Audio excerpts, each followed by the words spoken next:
The ice does not give up its secrets easily. At approximately 78 degrees south latitude, buried beneath a uniform shelf of glacial compression that geologists estimate accumulated over thousands of years, a team of researchers analyzing high-resolution satellite thermal imaging in 2016 identified something that should not exist, not by any metric of accepted chronology, not by any framework modern archaeology has constructed to explain the rise of human civilization. The anomaly measured 1.4 kilometers in length. Its geometry was not random. The internal angles, visible only through ground-penetrating radar, repeated with a precision that natural geological formation does not produce. Corners, deliberate right angles, vaulted subsurface chambers arranged in a pattern that bore uncomfortable resemblance to the foundational layouts of structures found in Mesopotamia, the Indus Valley, and along the Nile. Structures we already consider among the oldest evidence of organized human habitation on Earth. Antarctica has been locked beneath its ice sheet for an estimated 12,000 to 34 million years, depending on the region. The mainstream figure most commonly cited for the current ice cap's formation sits at approximately 34 million years. But here is where the paradox sharpens into something almost unbearable.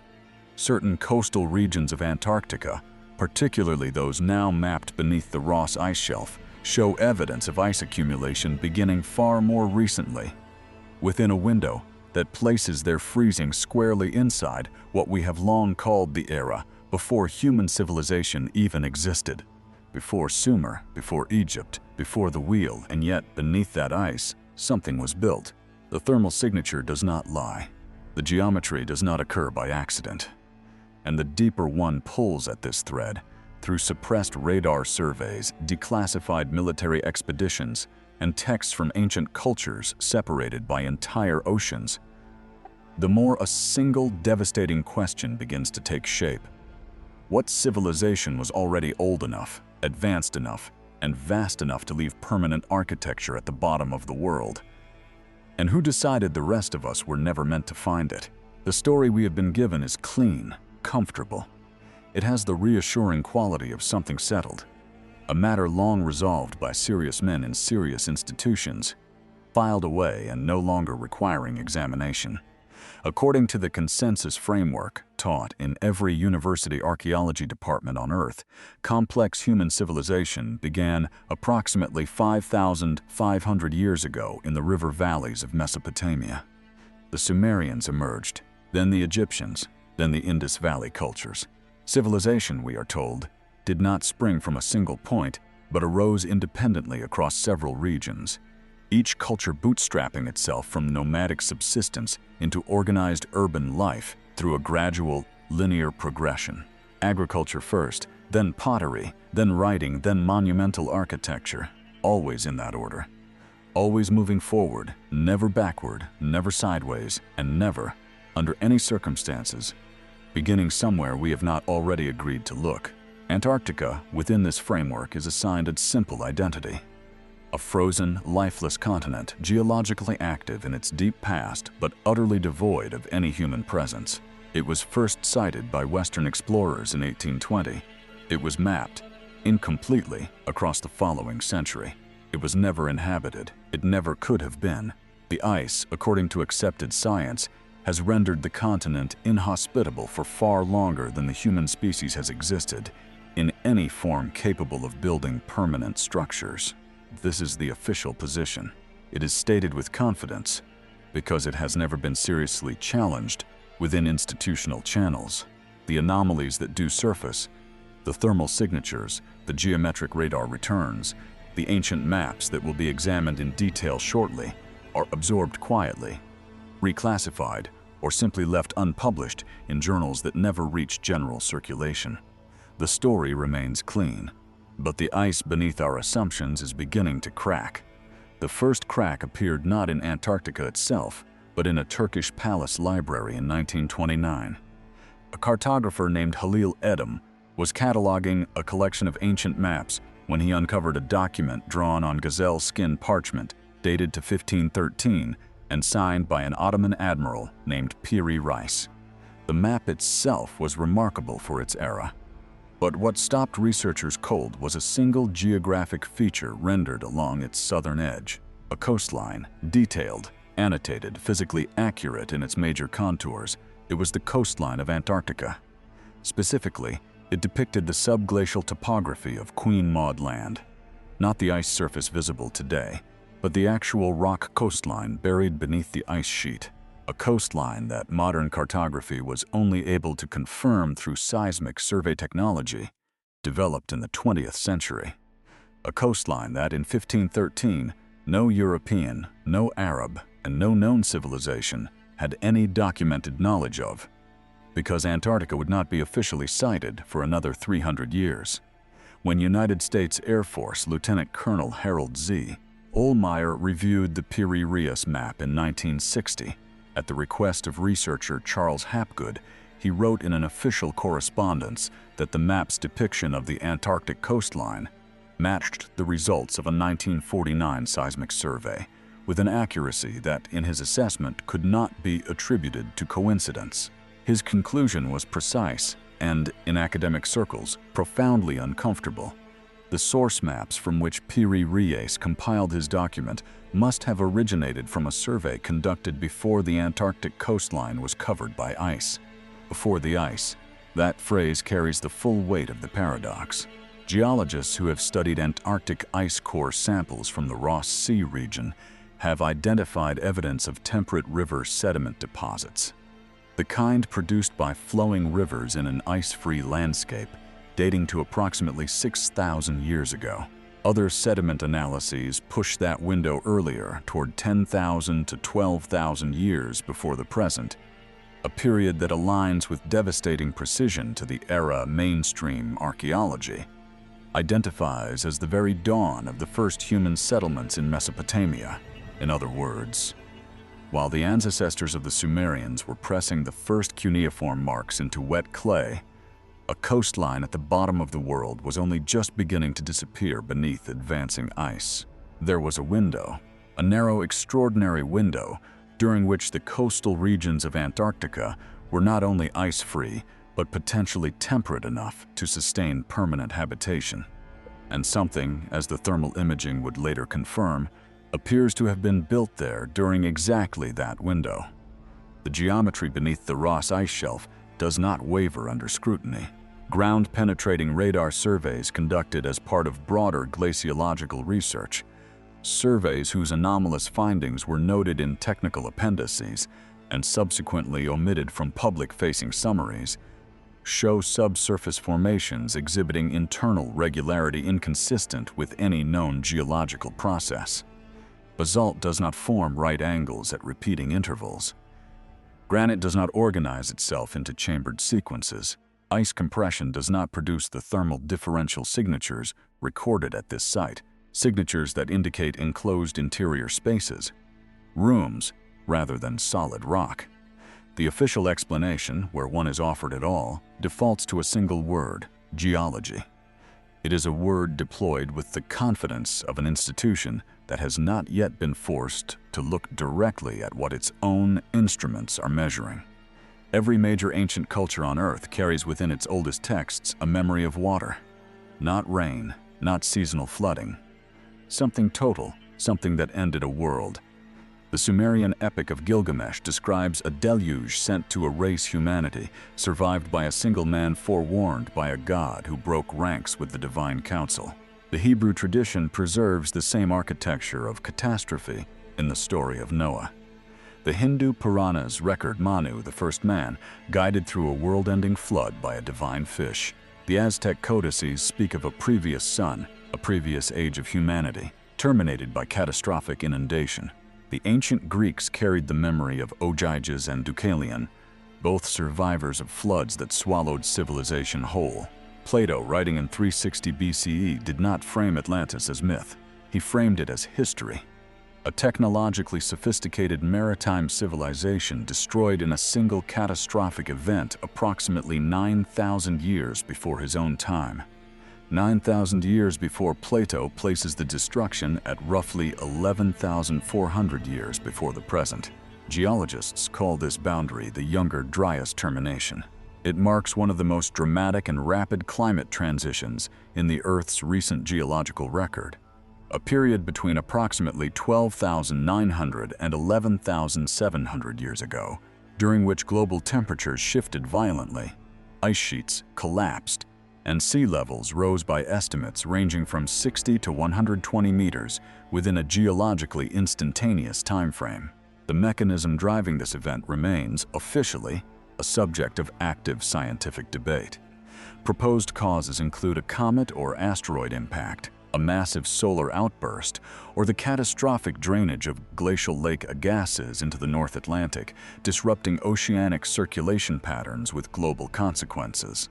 What is not debated is the scale of destruction. Entire ecosystems vanished. Megafauna extinctions accelerated across multiple continents simultaneously. Coastlines that had supported human habitation for millennia were swallowed by rising seas, their evidence now lying beneath 60 to 120 meters of ocean water, conveniently inaccessible to conventional archaeological survey. Here is what the alternative framework proposes, and it must be stated with the precision it deserves. That prior to the Younger Dryas catastrophe, a civilization existed on Earth that was sufficiently advanced, sufficiently organized, and sufficiently geographically distributed to have established permanent settlements in regions that are today either submerged beneath ocean water or buried beneath continental ice sheets. This was not a civilization of Stone Age hunters who stumbled into agriculture. This was a civilization that possessed cartographic knowledge, precise enough to map subglacial coastlines, that possessed architectural technology capable of producing structures whose geometry has survived millennia of glacial compression, that possessed maritime capability advanced enough to operate across the full breadth of the global ocean and its southernmost reach, its most remote, most isolated, and therefore most preserved outpost, sits beneath the ice of Antarctica, waiting beneath 2 kilometers of accumulated glacial weight, its geometry intact, its thermal signature still detectable, its existence still officially unacknowledged. The flood did not destroy everything, it buried it. And what was buried in ice was preserved far better than anything left exposed to the erosive passage of time. The pyramid structures of Giza have survived 4,500 years of open-air exposure and show significant weathering. The subglacial formations of the Ross Ice Shelf have been sealed inside a perfect preservative for potentially 10,000 years or more. If the Younger Dryas catastrophe triggered the rapid glaciation that entombed the Antarctic coastline, then what lies beneath that ice may be the single best preserved remnant of the civilization that every ancient culture on Earth remembers in the language of myth and catastrophe.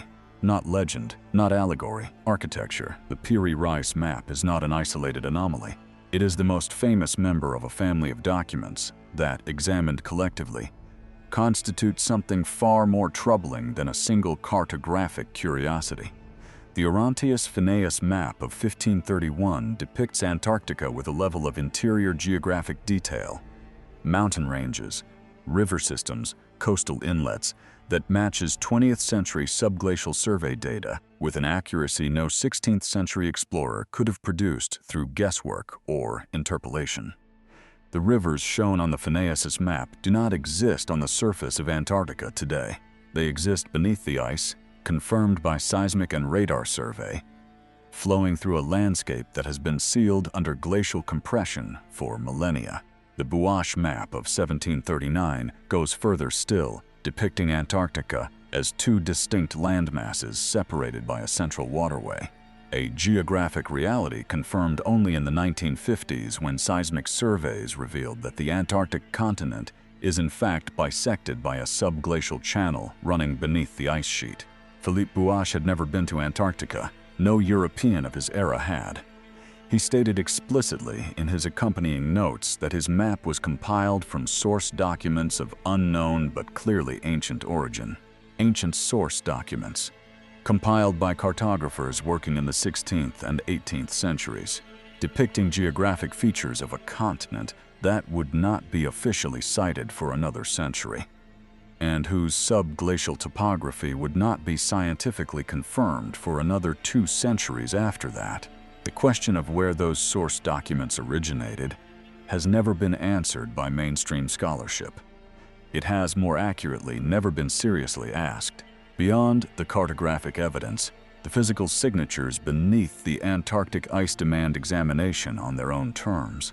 The thermal anomaly identified in satellite imaging data from 2016 cross-referenced against ground-penetrating radar surveys conducted during the AGAP, or Antarctica's Gamburtsev Province, research project, reveals a subsurface profile that glaciologists have struggled to reconcile with known geological formation processes. The Gamburtsev Mountains themselves, a fully formed mountain range buried beneath 2,400 meters of ice in the interior of East Antarctica, have no satisfactory geological explanation within current tectonic theory. They are too young to be a remnant of ancient continental collision, and too large and too structurally complex to have formed through the mechanisms proposed for their existence. They sit beneath the ice like a secret the continent is keeping from its surface. But it is the coastal formations, specifically those beneath the western edge of the Ross Ice Shelf, that carry the most concentrated weight of implication.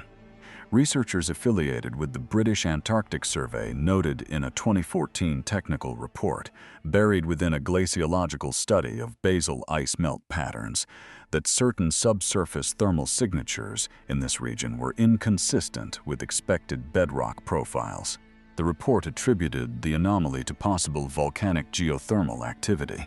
However, the spatial distribution of those thermal signatures, their regular intervals, their clustered groupings, their geometric relationship to one another, does not match the diffuse, irregular pattern produced by geothermal venting.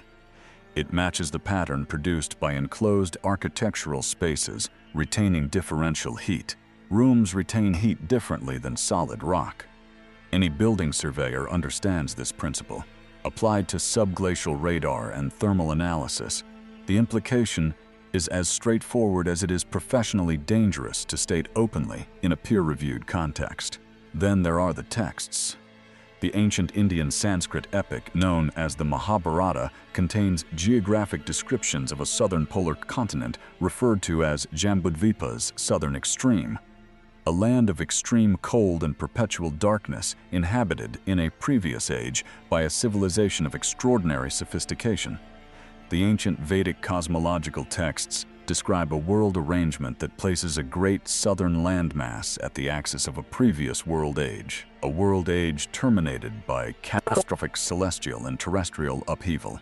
These are not decorative mythological flourishes.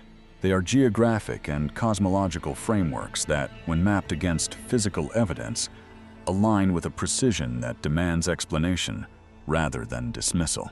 The Book of Enoch, one of the oldest surviving religious texts in the Abrahamic tradition, excised from canonical scripture but preserved in its entirety within the Ethiopian Orthodox canon and among the Dead Sea Scrolls, describes in its geographical sections a southern land of ice and darkness where the remnants of a previous civilization were hidden from the sight of the current world.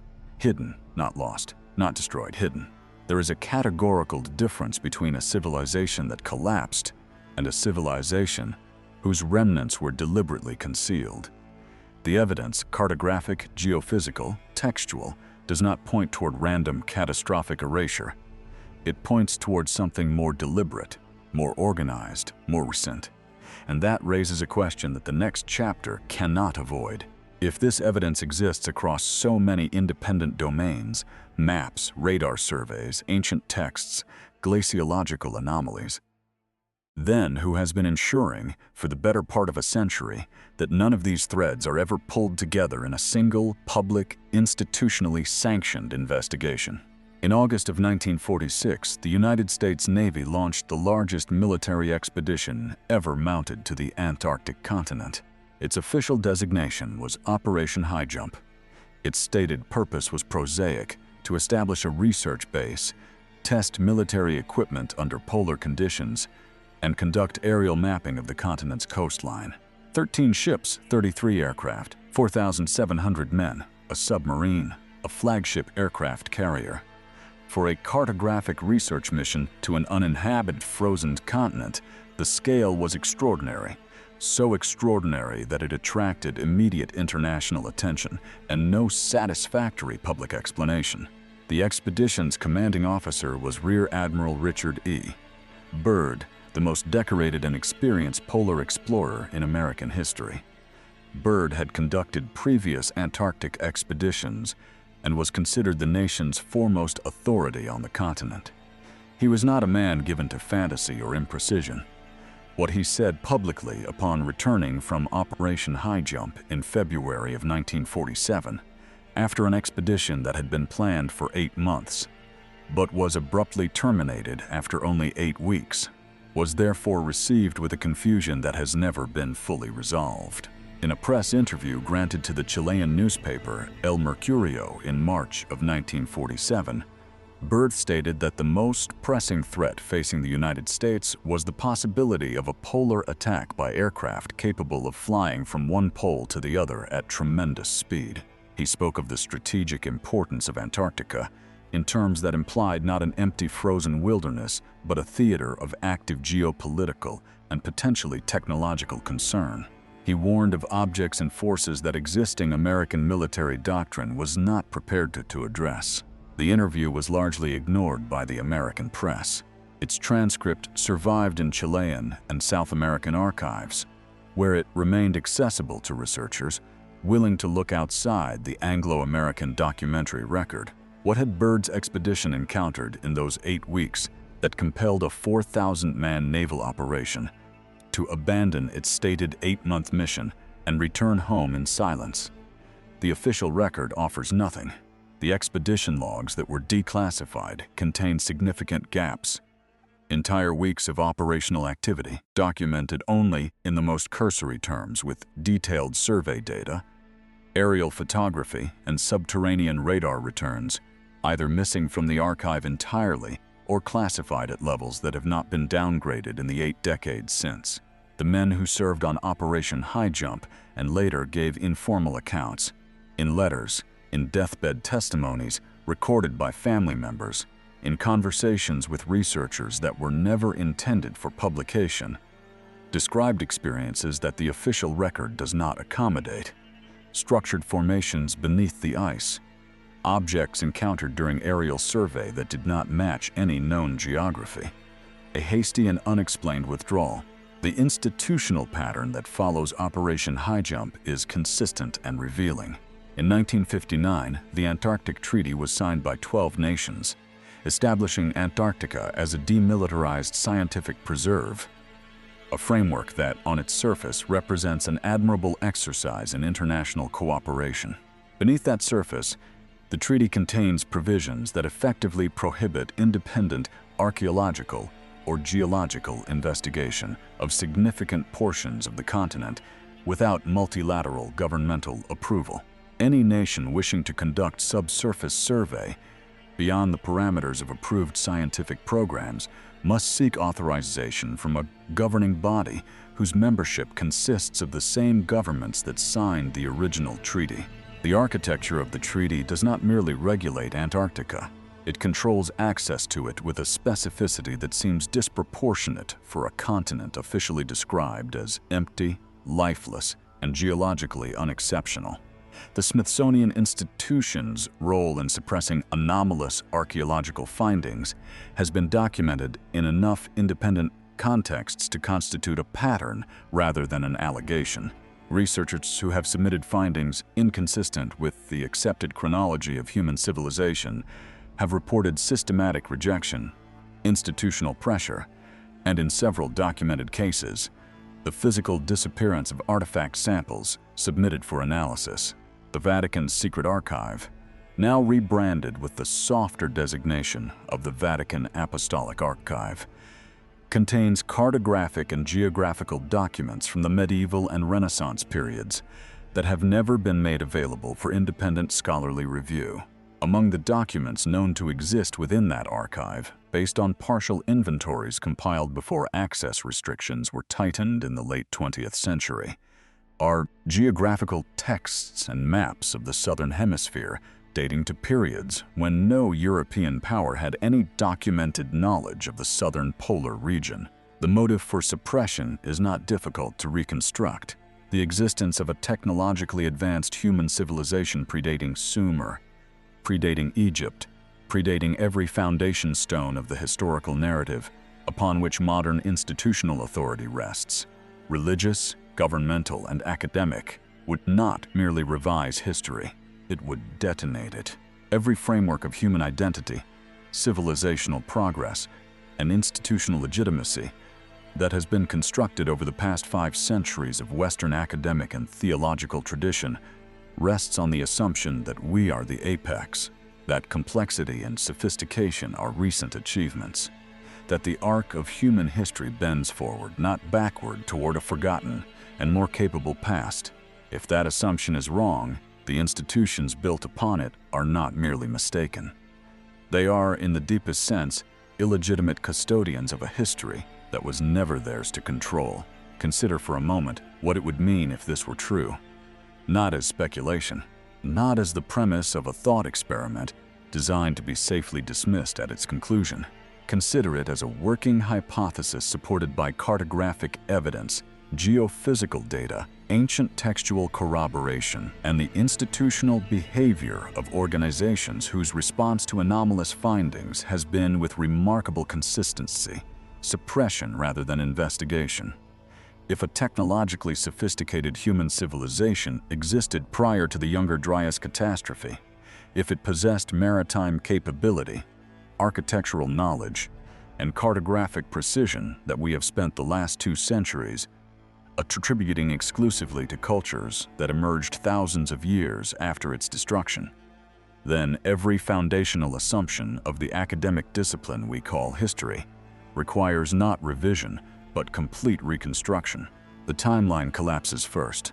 The comfortable progression from primitive nomad to agricultural settler or urban civilization, a progression that modern archaeology has spent 2 centuries carefully scaffolding into an apparently unassailable sequence, dissolves the moment a pre-catastrophe civilization of genuine sophistication is admitted into the record. Because if such a civilization existed, then what we call the dawn of history is not a beginning. It is a recovery. The Sumerians, the Egyptians, the Indus Valley cultures, they were not the first flowering of human organizational genius. They were the survivors and inheritors of a far older tradition, rebuilding from fragments in memory in the aftermath of a catastrophe. So total it erased not only their predecessors, but the physical landscape those predecessors had inhabited. This reframing transforms mythology from cultural decoration into historical testimony. The flood narratives preserved across every major ancient civilization are not metaphors for seasonal river flooding or regional weather events. They are the traumatic memory of a species that watched its world end and encoded that memory in the most durable medium available to a pre-literate survivor culture: sacred story. The gods who warned of the flood, the chosen survivors tasked with preserving knowledge, the instructions to rebuild. These narrative elements repeat with a cross-cultural consistency that defies independent invention. They are not parallel myths. They are parallel memories of a single catastrophic event, transmitted through the only channels that survived it. The implications extend beyond chronology and mythology into the domain of human capability itself. If the structures beneath the Antarctic ice were built by human hands, and the evidence, examined without the filter of institutional assumption, suggests precisely that, then the cognitive and organizational capacity required to construct them existed in our species far earlier than the accepted record acknowledges. We are not a young civilization growing toward sophistication. We are, in all probability, a very old civilization that has forgotten most of what it once knew, and is only now, with instruments sensitive enough to see through 2 kilometers of ice, beginning to remember. That memory, if fully recovered, would not merely add chapters to the human story. It would reveal that the story we have been telling ourselves of linear progress, of civilization as a recent and fragile achievement, of ourselves as the most advanced humans who have ever lived, is not history. It is mythology of a different and more insidious kind. The mythology of institutions that required a particular version of the past in order to justify their authority over the present. What lies beneath the Antarctic ice is not merely an archaeological site. It is a mirror, and what it reflects, if we are willing to look directly into it, is a species far older, far more capable, and far more catastrophically forgetful than we have allowed ourselves to believe. The ice does not care whether we believe it. It has been accumulating its silence for thousands of years, layer by layer, season by season, each annual deposit of compressed snow sealing what lies beneath more completely than any vault humanity has ever engineered. It does not require our acknowledgement. It does not require our institutional approval. It simply holds what it holds, with a patience that makes the entire span of recorded human civilization feel like a single afternoon. Somewhere beneath that patience, beneath 2 kilometers of glacial weight pressing down on a coastline that was once temperate, once inhabited, once alive with whatever passed for the daily commerce of a civilization we have not yet found the courage to name. The geometry persists, the right angles hold, the chambered spaces retain their differential warmth against the surrounding rock, detectable by instruments sensitive enough to measure what the human eye will likely never directly see. We stand at the surface and call it ice. We send our radar pulses downward and read the returns in the language of glaciology, of geothermal variants, of bedrock profiling. Technical vocabularies constructed specifically to describe a continent we decided, before we fully investigated it, was empty. The instruments tell us otherwise. The maps drawn by men who had never visited this place tell us otherwise. The texts of civilizations separated by entire oceans, who nonetheless preserved the same memory of catastrophe and the same geographic orientation toward a great southern land, tell us otherwise. History, as it has been delivered to us, is a document written by survivors, and survivors, by definition, do not write about what was lost before they arrived. They write about what they found, what they built, what they chose to remember. The rest, the deeper past, the antecedent civilization, the world that existed before the water rose and the ice advanced, was left to the earth to preserve in its own way, in its own time, against the possibility that a future generation might finally develop instruments precise enough and questions honest enough to recover it. That generation may be us. Or we may choose, as institutions have chosen for the better part of a century, to look at the thermal signature and call it geology, to look at the maps and call them speculation, to look at the convergent testimony of 30 independent ancient cultures and call it myth. The choice is not made by governments or universities in any single decisive moment. It is made incrementally, quietly, in the gap between what the instruments measure and what the published report is permitted to say. But the ice does not negotiate with published reports. It holds what it holds, and one day, through the slow retreat of glacial margins already accelerating beyond any rate recorded in the modern era, through the advancing sensitivity of survey technology, through the persistence of researchers willing to ask the question that institutions have determined must not be answered, what is beneath will become visible. When that moment arrives, the civilization looking down at what the ice releases will be forced to confront a truth that rewrites not only its past, but its understanding of what it is, not the apex of a long climb upward from primitive origins, but the latest iteration of something far older, a species that has been here before, that was built before, that reached before toward complexity and sophistication and permanence, and was erased, not by its own failure, but by the indifferent mechanics of a planet that periodically resets the conditions of survival without regard for what has been achieved. The ice remembers what we have forgotten. The only question that remains, the question that will define this generation's relationship to its own origins, is whether we are finally ready to remember it too.